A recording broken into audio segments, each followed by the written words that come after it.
अगोदरच शेतकरी हा अतिशय संकटात आहे. आजपर्यंत पाऊस कुठं आहे, कुठं नाही, कुठं आहे, अशा पद्धतीनं पाऊससुद्धा लपंडाव करत आहे. आणि काही जमतेम पाऊस आला तर जमतेम पावसात शेतकऱ्यांना पेरणीची सुरुवात केली. आणि जे काही सोयाबीन आहे ते सोयाबीन अनेक शेतकऱ्यांचा, विशेषतः तिवसा तालुका असेल किंवा अन्य काही तालुके असतील, त्या तालुक्यात अजिबात सोयाबीन निघालेलं नाही.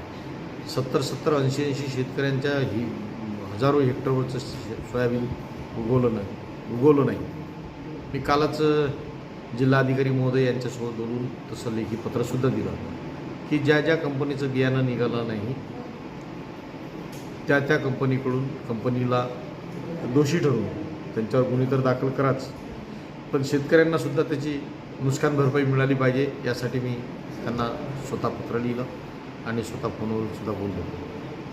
कारण आज शेतकरी जी 12 महिन्याची पेर असते, ती पेर आज जर नाही साधली तर ते भविष्यात त्याचं पीक साधणार नाही. म्हणून त्याची नुकसान भरपाई मिळाली पाहिजे, अशी माझी मागणी आहे.